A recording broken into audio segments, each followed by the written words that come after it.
Welcome again, my friends with the bone hands, and if you are one of my followers, you know that I had to repair my car due to an accident.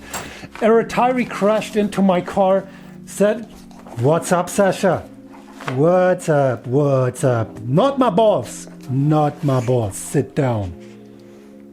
Nope. Yeah, one of these retirees crashed my car, but thankfully I could repair it myself. But there's one piece left, and that's the head badge or a car emblem. Yeah, and that's what I like to change because these things are super boring. And to show you what I have in mind, let's grab a piece of paper and then let my idea flow from my brain through my arm, through the pencil, onto the paper.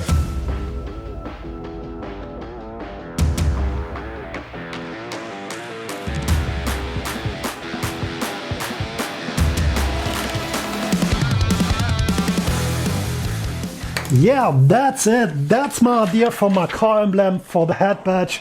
A skull. Yeah, I'm a skull lover, as some of you might know. I did skull lamps before, so why not doing a skull head badge as well? But the challenge is to bring my idea from a flat piece of paper into the three-dimensional world. But hey, I have a new 3D printer. But before I can use this crazy piece of machinery, I have to create the 3D data for my badge, and that's the real catch. And that is my old crushed bumper. It's split in half, but one piece is still intact, and that is the grill, and that's exactly what I need because the car emblem sits here and I need exactly this shape. Sasha, do you want to play as well? Yeah, do you want to do the badge or should I do it? What's up? What's up? Sit down. And what I have to do first is transfer exactly this shape.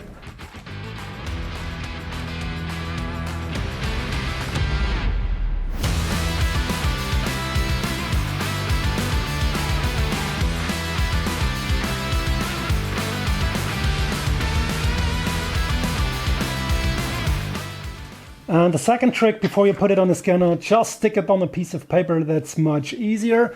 And you don't ruin your scanner with any adhesive. So let's put it in and let's press scan. And from here on things get digital in this new world. We don't get our hands as dirty as often anymore, but we press a lot of keys on the keyboard. And I'm starting flatland. That means in a graphic program, which is Adobe Illustrator, to trace the outline of my badge and to create the star in the middle with just one mouse click. Next, I fire up my PC Powerhouse to turn my two-dimensional sketch into a 3D model using Fusion 360. I import the sketch as a DXF file into Fusion, and at first I extrude the inner and outer shape of the badge and bevel the edge using the loft function. Then I extrude the star, which is super easy, but I still need a cutting shape to flatten the star's edges as well. And to do that, I cut the badge out of a box to create a negative mold, which I can then use to trim the edges of the star.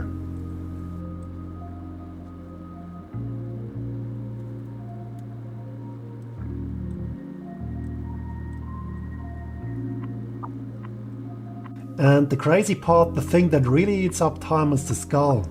I made that in Blender, but that's a whole different story. Blender is a sculpting program that lets you create 3D shapes like a digital sculptor, but that would go way beyond the scope here. I import the skull as a mesh into Fusion, fit it onto my badge, and just like that, I've got the file I need to turn my idea into reality. I'm printing on the brand new Create Halot X1, a 16K resin printer with some great features. It comes with a quick release build plate and also with an AFU. That's the auto feed unit that automatically adds resin whenever the printer needs more.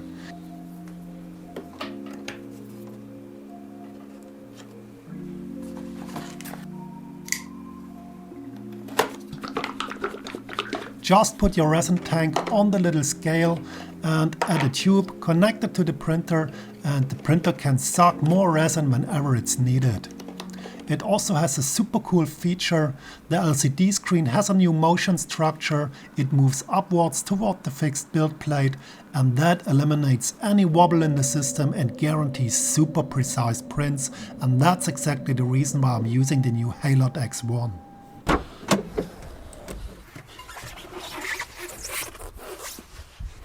And I have to get my hands dirty while the printer does its job, changing my wide wheel tires against small and ugly winter tires.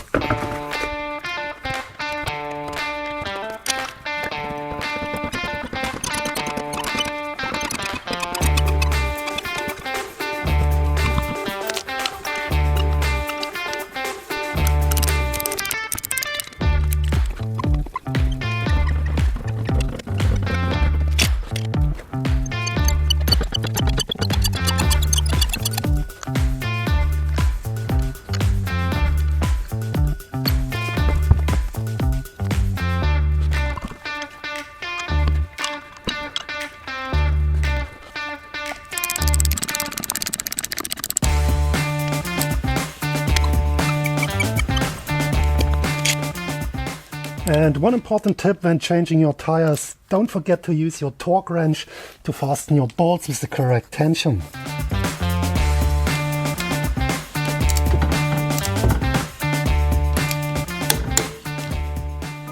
The Halot X1 printer does a great job, but resin still needs to be washed and cured, and I'm using the Creality washing and curing station. First I put my print in a 10-minute bath of isopropanol alcohol to wash off all the excess resin, and then I give the print a sun bath using the UV LEDs of the Creality curing station.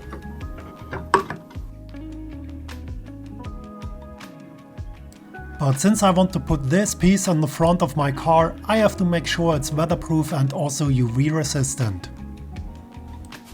And it's not that difficult to make the print UV resistant. We need two things: a good primer and also a clear coat. In theory, the clear coat prevents also the print from getting harmed by UV lighting because it has a UV protection in the clear coat.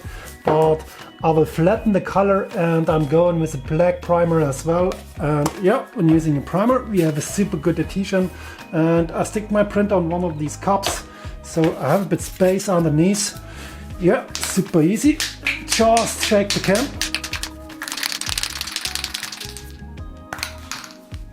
And spray.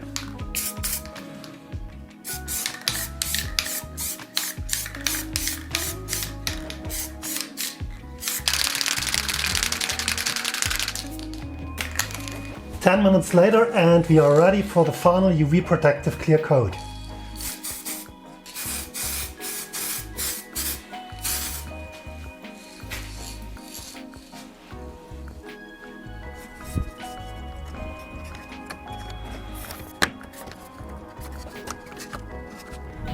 And finally the moment of truth. I'll stick some double-sided tape on the back of my badge and I can just stick it on the grill. And if you're on search for a high-end resin printer, check out the Halot X1. It does superior prints like this one. Super cool, super easy and out of the box. I did nothing than just printing and that is the result. Check it out. Super cool. Thanks for your time. Thanks for watching. See you in the next video. Goodbye.